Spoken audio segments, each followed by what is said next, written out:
आज हम पढ़ेंगे स्वतंत्र अपव्यूहन का नियम, जिसे मेंडल द्वारा दिया गया था। इसे द्विसंकर क्रॉस भी कहते हैं। द्विसंकर क्रॉस इसलिए कहते हैं क्योंकि यहाँ पर दो जोड़ा विपरीत लक्षणों को ध्यान में रखकर क्रॉस कराते हैं। दो जोड़ा विपरीत लक्षण का मतलब होता है हमने यहाँ पर बीज का आकार और बीज का रंग इसको ध्यान में रखा हुआ है। तो देखते हैं बीज का आकार कैसा लिया गया है। एक ओर जनक का बीज का आकार लिया गया है गोल, तो दूसरी ओर लिया गया है उसका अप्रभावी लक्षण झुर्रीदार। दूसरी ओर बीज का रंग वो लिया गया है एक ओर पीला, दूसरी ओर अप्रभावी हरा। तो हम देख रहे हैं कि हमने जनक दो प्रकार के लिए हुए, एक प्रभावी जनक के रूप में, एक अप्रभावी जनक के रूप में। गोल, पीला, झुर्रीदार, हरा। गोल को कैपिटल आर एलील से और पीले को कैपिटल वाई से। झुर्रीदार को स्मॉल आर स्मॉल वाई। इस तरीके से जब हम जनकों को लिख लेते हैं, उनके एलील्स को लिख लेते हैं, तो अब हम उनके युग्मक निर्माण प्रक्रिया की ओर जाएंगे। तो देखते हैं कि युग्मकों का निर्माण कैसे होता है। तो यहाँ पर कैपिटल आर कैपिटल वाई से मिला, ये बना। फिर ये कैपिटल आर ये कैपिटल वाई, ये बना। ये कैपिटल आर ये कैपिटल वाई, ये बना। ये कैपिटल आर ये कैपिटल वाई, ये बना। इसी तरीके से यहाँ भी युग्मकों का निर्माण हो जाता है। तो हम देख रहे हैं कि युग्मक निर्माण किस प्रकार से होता है। युग्मकों के बनने के बाद क्रॉस कराया जाता है। तो क्रॉस जब होता है तो देखते हैं कि किस प्रकार से एक पहली पीढ़ी का निर्माण हो रहा है। तो यहाँ पर देखिए, ये कैपिटल आर कैपिटल वाई यहाँ पर आए और यहाँ से स्मॉल आर स्मॉल वाई ये आपस में क्रॉस करके मिले। जो पहली पीढ़ी बनी वो हमें प्राप्त हुई है गोल पीली प्रकार की।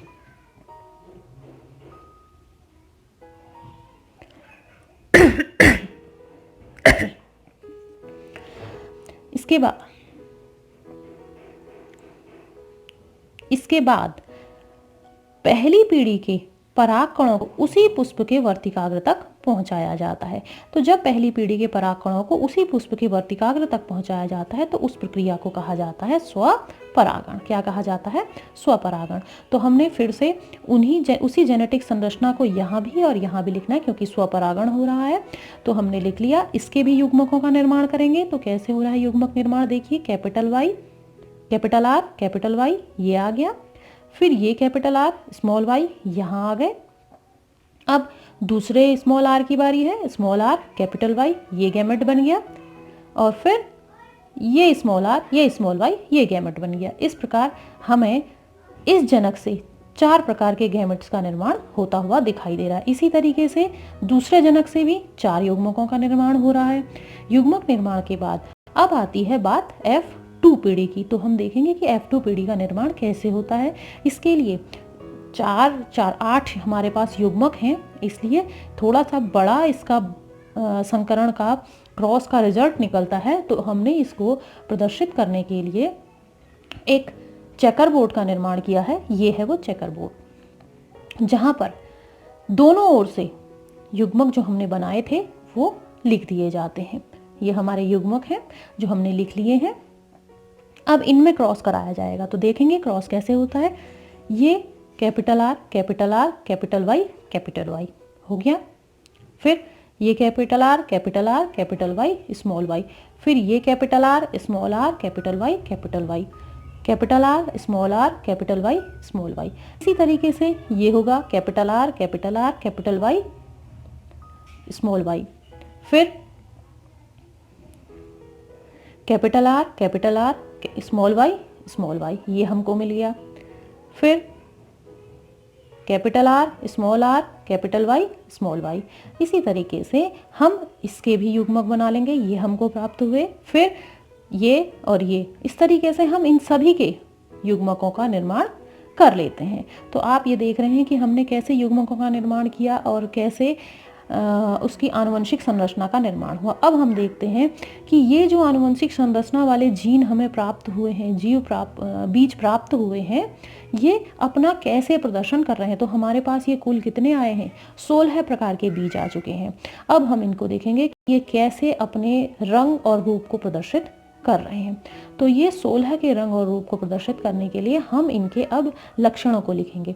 देखिए कैपिटल आर प्रभावी लक्षण होता है, तो वो अपने को दिखा रहा है गोल, कैपिटल वाई पीला, यानी वही लक्षण है जो शुद्ध जनक का था। अब यहाँ पर क्या हो रहा है, कैपिटल वाई के साथ स्मॉल वाई आया है, लेकिन प्रदर्शित कैपिटल वाई यानी पीला रंग ही होगा, क्योंकि yellow colour dominating over small Y यानी हरे रंग के ऊपर। तो ये भी गोल पीला होगा, ये भी गोल पीला, गोल पीला, गोल पीला। यहाँ देखिए गोल हरा, कैसे आया ये गोल हरा, गोल ये है और यहाँ पे दोनों एलील इसके स्मॉल वाई के हैं। गोल पीला, गोल हरा, गोल पीला, गोल पीला। यहाँ पर आता है झुर्रीदार हरा, झुर्रीदार स्मॉल आर है, तो ये झुर्रीदार इसके आकार अप्रभावी लक्षण के लिए है और पीला जो है इसके रंग के लिए प्रदर्शित हो रहा है। इस तरह से हम सभी 16 के लक्षणों को लिख लेते हैं। अब मेंडल ने बताया है कि फिनोटाइपिक अनुपात कितना प्राप्त होता है, 9:3:3:1। 9:3:3:1 का मतलब क्या है कि हमको 9 गोल पीले प्राप्त होंगे। तो देखते हैं हमें 9 गोल पीले वाकई में प्राप्त हुए हैं या नहीं प्राप्त हुए हैं।